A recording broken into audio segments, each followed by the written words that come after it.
दो असम्बलियों का आपने तहलील करने का फैसला कर लिया। अब जनरल इंतखाबात देख रहे हैं या इन दो असम्बलियों के लिए तैयार हैं आप? Doesn't matter. अगर ये लोग नहीं तैयार, इन दो असम्बलियों के जनरल इलेक्शंस हो जाएंगे, दोनों असम्बलीज में पीटी आएगी 3/4 से। उसके बाद ये लोग किसी को मुंह दिखाने के काबिल नहीं होंगे। ये इनकी लीडरशिप तक है कि वो अपने आप को इसी के साथ कर ले, और उनको पता है कि जनरल इलेक्शंस के अलावा और कोई नहीं है। यही खूबसूरती है डेमोक्रेसी की। 5 साल टेन्योर पूरा करना डेमोक्रेसी की खूबसूरती नहीं है।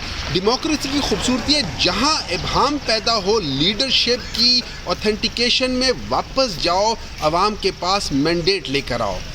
अगर तुम में दम है तो आ जाओ। तो क्या सदर कह सकते हैं वज़ीर-ए-आज़म का एतमाद का वोट लेने का, क्योंकि जो सूरत हाल पैदा हो चुकी है, एमक्यूएम धमकियां दे रही है? डजंट मैटर सदर पूछे ना पूछे, इनको खुद देखना चाहिए कि इनके पास है। ये लोग देखिए, इन लोगों ने पूरी कोशिश की है।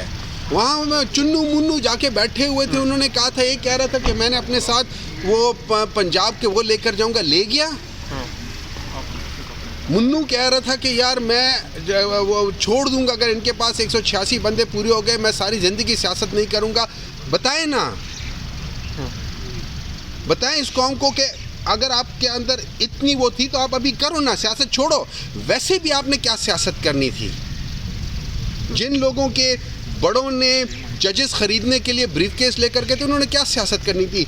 लेन देन की सियासत करनी थी ना। और क्या करना था?